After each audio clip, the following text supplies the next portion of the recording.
Our film starts with a couple in bed. Apparently the woman is cheating on her husband with the guy she's with. The guy she's sleeping with asks way too late if they should be doing that, as a guy bursts in with a shotgun and shoots them both. As he drives away, he runs over a woman. We next see a girl at a church singing a hymn. As the sermon starts, we find out the girl's name is Lila Lee, and the people in the previous scene were her parents. The pastor defends Lila, as apparently she was getting a lot of negative press, being that her dad was a gangster who gunned down her mother, with people believing she should be evil as well. We then see her father drive to the middle of nowhere. When he gets out of the car, there's a strange woman waiting. He attempts to shoot her as well, but the shots do nothing, and two ghouls in black grab him. Lila then sends a letter from the strange woman whose name is Lemora that her father is ill and asking for her, but to not tell anyone where she is going. Lemora uses mentions of faith to convince her. As she leaves, she attempts to hitchhike rides with a random creep. When he turns her down, she sneaks into his car, and as they drive, she overhears the people in the car talking about how the reverend she lives with probably has ulterior motives.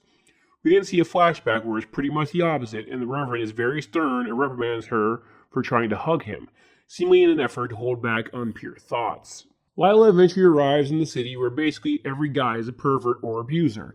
She gets to a bus station where she's told the only bus to where she's going is, you guessed it, where she's by herself with another creepy person. I'm starting to think the makers of this film have a problem with city people. Anyway, creepy bus driver says creepy things to the 13-year-old girl he's driving around about the place she's going.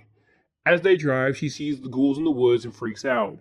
Just as creepy bus driver tells her not to worry, the bus breaks down. He heads outside with a shotgun, which does nothing as he's then attacked by the ghouls. He tells her to release the parking brake, and she steers the bus into a tree. Before the ghouls can catch her, a vampire attacks them, and she, I guess, passes out since we get a wave effect. She wakes up locked in a room where a creepy old lady brings her food, basically telling her she'll eventually hit the looks wall like her one day. I mean, they do say people aged worse back then, so this lady might be 38 for all I know. She's then laughed at by kids for praying. Back in town, the pastor has read the letter and decides to go look for Lila, as we hear exposition over the radio that the authorities have not found Lila's father, Alvin. Come daylight, Lila is freaking out in her room. The old lady comes back in and Lila ambushes her, then escapes. Lila sneaks under the house and overhears Lemora and presumably her father sounding like she's been using him to feed on. We then hear the old lady come in and tell Lemora that Lila has escaped in this film, which is starting to feel like the weirdest episode of HR Puff and Stuff ever. They hear Lila, and as she tries to escape, she's met with Lemora as she emerges from the crawl space. Lemora tells her she wasn't being locked in. The room she was in was to keep the ghouls out.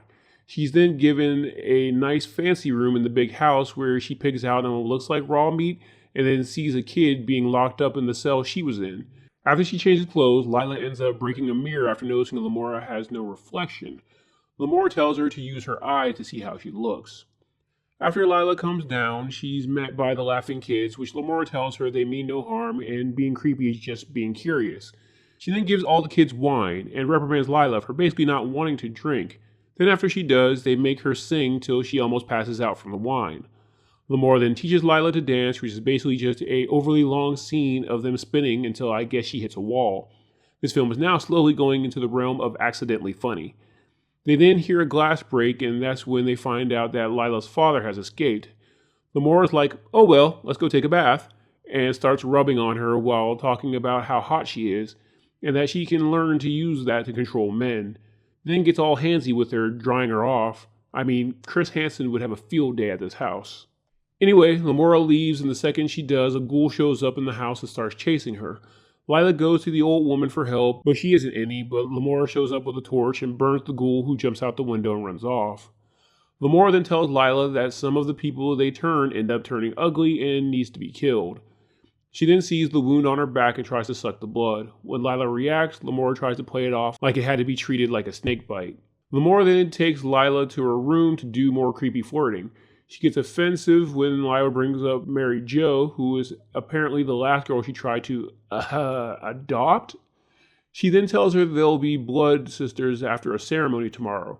Lila falls asleep as Lemora continues to be stranger danger creepy. Lila wakes up in the middle of the night and finds Mary Jo's journal. Mary Jo sucked at writing, so it really doesn't give any detail other than she didn't like what Lemora was having her do. Lila heads downstairs where the paintings of kids in the hallway tell her to run away. She gets out and sees Lemora feed on a boy. She then screams and runs, alerting Lemora that she's escaped.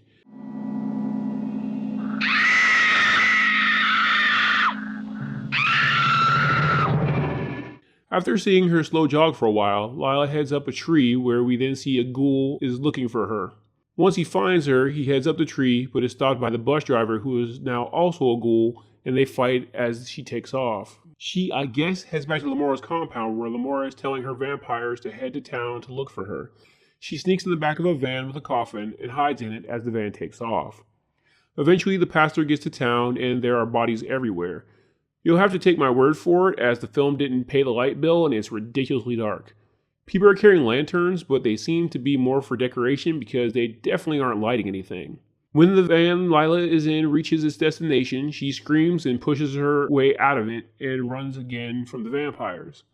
Lila ends up in a place with a lot of bodies, including finding the body of Mary Jo. This hide-and-seek game goes on for a while the vampires making weird barking noises whenever they find her, and then her having to find another place to hide.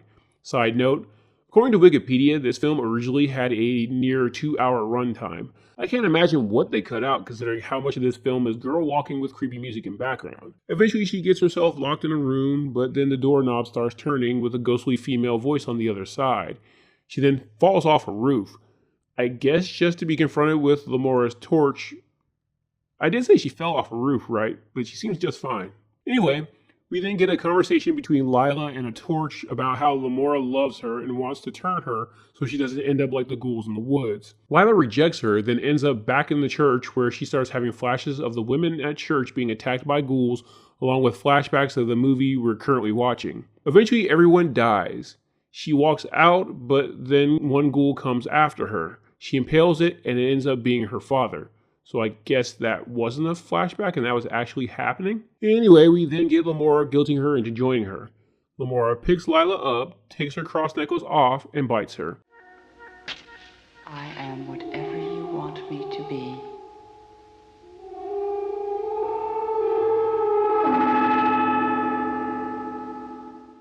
The film ends with the pastor walking around all the dead in town calling for Lila. He then falls asleep in what looks like a barn. When he wakes up, Lila's laying on top of him. She then starts kissing him.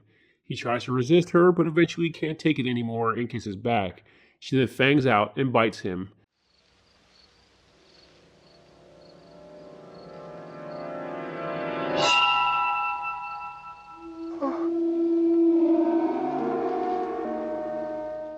The credits roll with footage of Lila singing a hymn at church.